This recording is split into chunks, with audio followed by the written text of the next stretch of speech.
जितने आस्था चैनल पर कथा सुन रहे हो, जितने फेसबुक और यूट्यूब पर सुन रहे हो, बहुत सावधानी से सुनना। जब जीवन में कहीं समस्या खड़ी हो जाए, कहीं बहुत विकट समस्या है और कोई हल ना मिल रहा हो जाता है जीवन में कोई कोई घड़ी ऐसी आके खड़ी हो जाती है जहां पर हमको सोचने के लिए भी समय नहीं मिलता। तब डॉक्टर बोले कि बाईपास करवाना पड़ेगा, शरीर की नाड़ियां चौक पड़ी है। डॉक्टर ने बोल दिया आप आ जाइए। शंकर जी के मंदिर पर बैठकर श्री शिवाय नमस्तुभ्यम कहकर शंकर जी के मंदिर में घी का दिया लगाकर एक बेलपत्र शंकर जी पे से रोज उठाओ। 11 दिन तक लगातार एक बेलपत्री को शंकर जी के मंदिर पे ओटले पर बैठकर खाओ। आपको जिंदगी में बाईपास करवाने की जरूरत नहीं पड़ेगी, नाड़ियां सब खुल जाएगी। नाड़ी चौक भी होगी तो खुल जाएगी, फिर वापिस चेक करवा। शंकर जैसा दयालु दुनिया में नहीं हो सकता। सास भगवान शंकर ने माता पार्वती से कहा था, पार्वती जब मनुष्य रोग से ग्रसित होगा, यह मानव का शरीर जब रोगों से घिर जाएगा, तब तेरे फेंके हुए कुंदुक नाम का अगर वो स्मरण करेगा और कुंद का ईश्वर का नाम लेकर एक लोटा जल लाल चंदन मिलाकर मेरे शिवलिंग पर समर्पित करेगा तो वो रोग से मुक्त हो जाएगा। श्री शिवाय नमस्तुभ्यम, सब बोलिए एक बार जमकर, श्री शिवाय नमस्तुभ्यम। प्रैक्टिकल जरूर करना, कहीं सियोर वाला महाराज झूठ तो नहीं बोल रहा। शास्त्रों की बातें हमारे जीवन में हमें सुख प्रदान करे, इसलिए इस भाव का आनंद करते हुए आज की कथा को विराम देते हैं। श्री शिवाय नमस्तुभ्यम। मेरे चैनल को सब्सक्राइब करें, बेल आइकन प्रेस करें, जिससे कि आपको लेटेस्ट वीडियो की नोटिफिकेशन मिल जाएगी। में जब दिया लगाओ और मंदिर में जब दीप प्रज्वलित करो, उस समय पर जब मंदिर में दीप लगाएं और मंदिर में जब दिया प्रज्वलित करें, अगर गोल बाती है तो वो तो दिए के बीच में ही होगी, फूल बाती है तो वो दिए के बीच में होगी। और मान लो अगर लंबी बाती लेकर गए हो, लंबी बाती को लेकर पहुंचे हो, तो अगर दीप लगा रहे हो, कामना रखकर लगा रहे हो कि मेरी ये कामना है, तो वो दीप का बाती का मुख अपनी ओर रखना, पर कोई कामना नहीं। हम भगवान को केवल इसलिए रिझा रहे हैं कि मेरा भोलेनाथ मेरा भंडार भरे और मेरे घर में सुख समृद्धि दे। तो दीप की बाती का मुख भगवान की ओर होना चाहिए कि हमने तेरे भरोसे पर छोड़ दिया। अब हम किसी से नहीं पूछेंगे कि हमें क्या करना है, ये दीप की जो बाती का मुख है वो आपकी ओर है। अर्थात मेरा जो जीवन है, मेरा जो संपूर्ण परिवार है, मेरा जो कुटुंब है, मेरा जो कबीला है, मैं जिस घर में निवास करती हूं, मैं जिस घर में रहता हूं, उस घर का संपूर्ण कारभार सब तुम्हारे भरोसे पर है। तो बाती का मुख कहां हो गया? भगवान की ओर हो गया। बाती का मुख फिर भगवान की ओर। पर ज्यादातर लोग दिया जो लगाते हैं ना, वो अपनी ओर बाती करके ही लगाते हैं। मतलब इनकी कामना चलती ही रहती है 24 घंटे।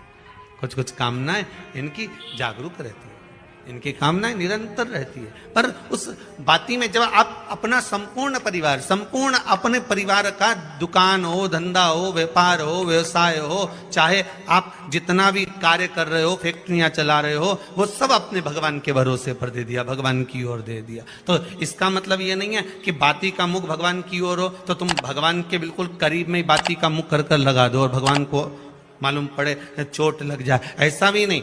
जब भी दिया लगता है, आप बहुत ध्यान देना महाराज, अगर भगवान जिस स्थान पर बैठे हुए हैं, अगर दिया हमको रखना है, भगवान जहां विराजमान है, दीप जब भी रखा जाता है भगवान के सामने, तो अपन जहां विराजमान है उससे भगवान और अपने बीच में कम से कम 2 बीता की दूरी तो होना ही चाहिए, जिससे भगवान को भी चोट ना लगे, भगवान को भी घात ना लगे। तुलसी महारानी को जो दिया लगाया जाता है वो तुलसा महारानी से दूर लगाना चाहिए। तुलसी के क्यारे में दीप लगाने का प्रमाण नहीं है कि तुम तुलसी के क्यारे के अंदर दिया लगाओ।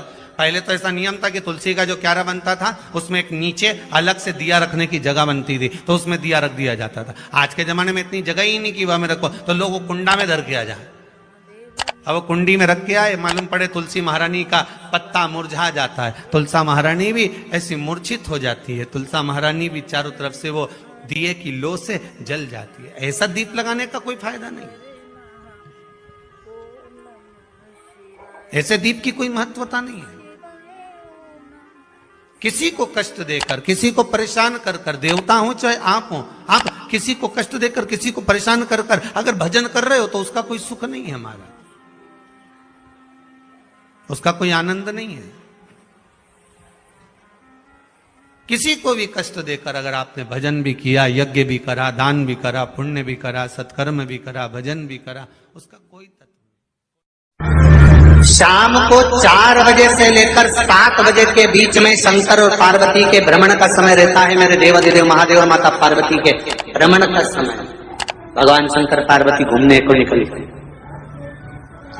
इसलिए हमारा सनातन धर्म कहता है शाम के समय पर माताओं को झाड़ू नहीं लगाना चाहिए, शाम के समय पर माताओं को चूड़ी बिछिया नहीं बदलना चाहिए, शाम के समय पर माताओं को मांग में सिंदूरा नहीं भरना चाहिए, शाम के समय पर माताओं को बाल नहीं बांधना चाहिए, शाम के समय पर माताओं को चौखट पर नहीं बैठना चाहिए। उसका कारण क्या है? क्योंकि पार्वती जी ने भगवान भोलेनाथ जी से कहा था कि तुम मुझे रोज शाम के समय प्रदोष काल में भ्रमण के लिए लेकर जाते हो, मेरे लिए आज्ञा क्या है? शंकर भगवान ने कहा सुनो पार्वती, मंदिर के अंदर नंदी रहता है, जाने वाला यात्री जब मंदिर में मेरा दर्शन करने आता है तो नंदी के कानों में कहकर जाता है कि शिव जी को मेरे यहाँ लेकर आना।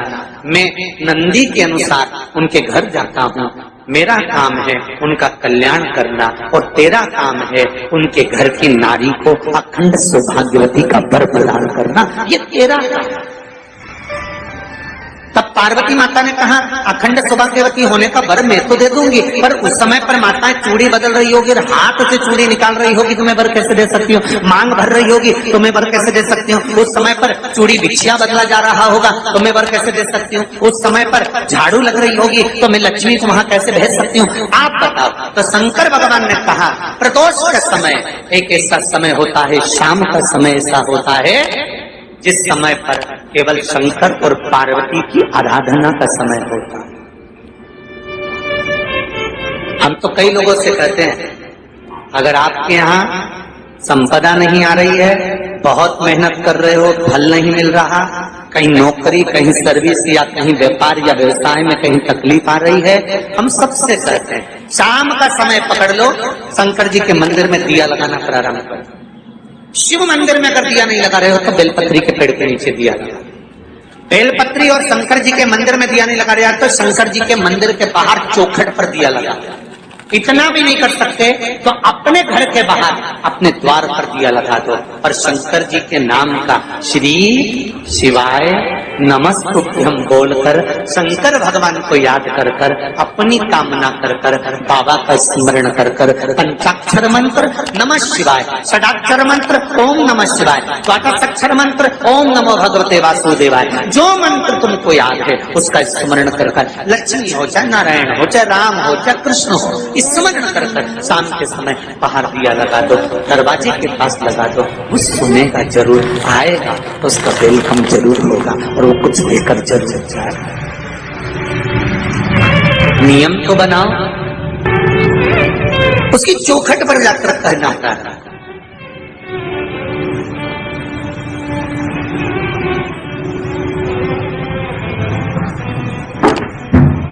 बृहस्पति महाराज ने कहा कि शाम का समय जो प्रदोष का समय होता है उस समय पर इंद्रदेव तुम शंकर जी की आराधना करो। शिव आराधना से शंकर जी जो मार्ग प्रशस्त करेंगे, शिव आराधना से जो शंकर जी कहेंगे वो तुम करना। ठीक है, आराधना करी बाबा भोलेनाथ जी।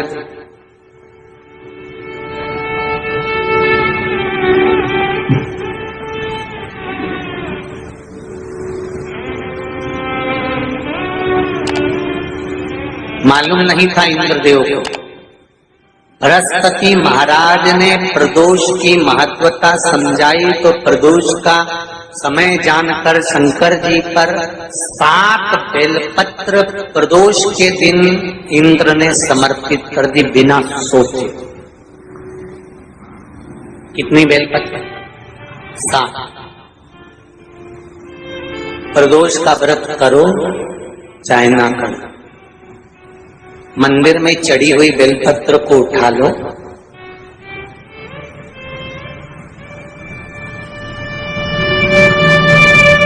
बेलपत्र का ब्रह्म कमल बना लो।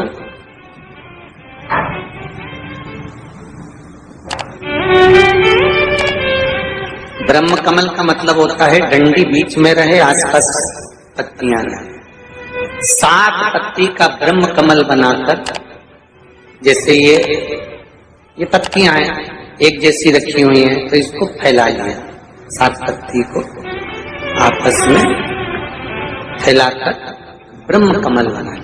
प्रदोष का व्रत करें ना करें, जरूरी नहीं है कि वृक्ष से ही पत्ती लेकर आओगे तो ही शंकर जी को चढ़ाओगे। शिव जी पे से चढ़ी हुई उठाकर धोकर ब्रह्म कमल बनाकर बाबा से विनय कर कर, हे प्रभु आज मैं इस काम के लिए जा रहा हूं, बाबा मेरा यह कार्य है, बोलकर श्री शिवाय नमस्तुभ्यम बोलकर शिवलिंग पर समर्पित कर। दिन भर के प्रदोष व्रत का फल बाबा एक बेलपत्री समर्पित करने पर ही प्रदान कर देता है। शिव प्रदोष व्रत कर रहे हो उससे बढ़कर कोई प्रसन्नता नहीं, पर नहीं कर रहे तो प्रदोष के दिन या 12 महीने शिवरात्रि आती है। श्री शिवाय नमस्तुभम, हर हर महादेव। कैसे हैं आप सभी लोग? आशा करती हूँ आप सभी बहुत अच्छे होंगे। देखिए, जो भी मेरे चैनल पर पहली भाई बहन पहली बार आए हैं वह मेरे चैनल को सब्सक्राइब कर लें। मेरी वीडियो कैसी लगती है कमेंट में हर हर महादेव लिखना ना भूलें। देखिए, आज का उपाय बहुत ही अच्छा उपाय बताया है। प्रदोष काल में अगर आप एक दीप अपने दरवाजे पर लगाते हैं तो धन का आपके यहाँ भंडार भर जाएगा, लक्ष्मी का आगमन होगा। कहते हैं प्रदोष काल में शिव पार्वती भ्रमण के लिए निकलते हैं तो नंदी के कान में जाकर अगर आप मंदिर जाते हैं तो उनके कान में अवश्य कह के आए कि भ्रमण के लिए आप शिव जी और पार्वती को लेकर आते हैं प्रदोष काल में शाम के टाइम, तो हमारे यहाँ अवश्य लेके आए। तो ऐसे कान में कह के आना है नंदी के कान में, और आपको आना है घर। शाम को आपको एक दीप लगाना है, शाम को अपने दरवाजे के पास लंबी बाती का लगाना है घी का, और आपको प्रचलित करते समय यही बोलना है कि हे नंदी बाबा, आप शिवजी पार्वती को भ्रमण करने के लिए लेके आए हैं तो हमारे यहाँ उनको लेकर अवश्य आएं। पृथ्वी पर प्रदोष काल में शिवरात्रि में एकादशी पर शिव पार्वती पृथ्वी पर भ्रमण के लिए आते हैं, तो इसलिए आपको दरवाजे पर एक घी का दीपक अवश्य ही लगाना चाहिए। इससे आपके यहाँ धन में बरकत होगी, आपके यहाँ धन संपदा खूब बढ़ेगी, कोई भी कष्ट बीमारी नहीं रहेंगी, आपके धन संपदा की जो भी कमी है वो कमी पूरी होगी। जिस व्यक्ति के यहाँ धन की बहुत कमी है, कष्ट बहुत ज्यादा है, विपदा आ पड़ी है, समझ नहीं आ रहा है क्या करें, तो प्रदीप मिश्रा जी ने शिव पुराण में बता दिया है कि अगर आपके यहाँ ये सब परेशानियां हैं तो आप एक उपाय अवश्य कर लें। प्रदोष काल में एक दीपक अवश्य लगाएं। देखिए, अगर आप मंदिर नहीं जा सकते या आप शिवालय नहीं जा सकते, बेलपत्र के पेड़ के पास दीप नहीं लगा सकते, तो एक अपने दरवाजे पे अवश्य ही लगा दें। देखिए, वैसे बहुत ही शुभ उपाय बताया गया है कि बेलपत्र का पेड़ अगर आपको कहीं मिल जाए तो उस पे एक दीप प्रदोष काल में आप शाम के टाइम जरूर लगा कर आएं। इससे आपके यहाँ जो भी धन की कमी है वो पूरी हो जाएगी, जो भी आपके यहाँ कष्ट है वो समाप्त हो जाएगा, आपकी जो भी मनोकामनाएं वो पूर्ण अवश्य ही हो जाएंगी। प्रदीप मिश्रा जी ने अपनी कथा में ये भी बताया है, उनका ही उपाय सुनकर मैं आपको बताने का प्रयास कर रही हूँ। जो भी व्यक्ति प्रदोष काल में शाम के टाइम मंदिर जाकर एक दीप लगाए, जो भी अपनी कामना है, कामना को जानकर आपको रखकर अगर दीप लगानी है तो वो लंबी बाती का दीप लगाते वक्त उसका मुख अपनी तरफ कर ही लगाएं। अगर कोई कामना नहीं है, वैसे ही आप जा रहे हैं, आपके यहाँ संपदा हमेशा रहे, आपके यहाँ सुख शांति बनी रहे, तो आप उस दीप का मुख की तरफ कर दें। अगर आपकी कोई कामना है तो उस दीप का मुख अपनी तरफ लगाएं। लंबी में जब दिया लगाओ और मंदिर में जब दीप प्रज्वलित करो, उस समय पर जब मंदिर में दीप लगाएं और मंदिर में जब दिया प्रज्वलित करें, अगर गोल बाती है तो वो तो दिए के बीच में ही होगी, फूल बाती है तो वो दिए के बीच में होगी। और मान लो अगर लंबी बाती लेकर गए हो, लंबी बाती को लेकर पहुंचे हो, तो अगर दीप लगा रहे हो, कामना रखकर लगा रहे हो कि मेरी ये कामना है, तो वो दीप का, बाती का मुख अपनी ओर रखना, पर कोई कामना नहीं। हम भगवान को केवल इसलिए रिझा रहे हैं कि मेरा भोलेनाथ मेरा भंडार भरे और मेरे घर में सुख समृद्धि दे। तो दीप की बाती का मुख भगवान की ओर होना चाहिए कि हमने तेरे भरोसे पर छोड़ दिया। अब हम किसी से नहीं पूछेंगे कि हमें क्या करना है, ये दीप की जो बाती का मुख है वो आपकी ओर है। अर्थात मेरा जो जीवन है, मेरा जो संपूर्ण परिवार है, मेरा जो कुटुंब है, मेरा जो कबीला है, मैं जिस घर में निवास करती हूं, मैं जिस घर में रहता हूं, उस घर का संपूर्ण कारभार सब तुम्हारे भरोसे पर है। तो बाती का मुख कहां हो गया? भगवान की ओर हो गया। बाती का मुख फिर भगवान की ओर। पर ज्यादातर लोग दिया जो लगाते हैं ना, वो अपनी ओर बाती करके ही लगाते हैं। मतलब इनकी कामना चलती ही रहती है 24 घंटे।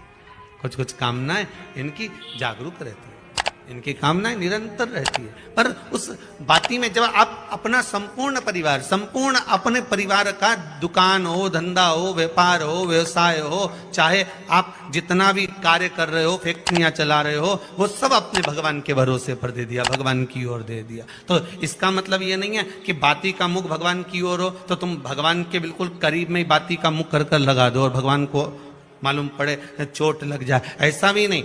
जब भी दिया लगता है, आप बहुत ध्यान देना महाराज, अगर भगवान जिस स्थान पर बैठे हुए हैं, अगर दिया हमको रखना है, भगवान जहां विराजमान है, दीप जब भी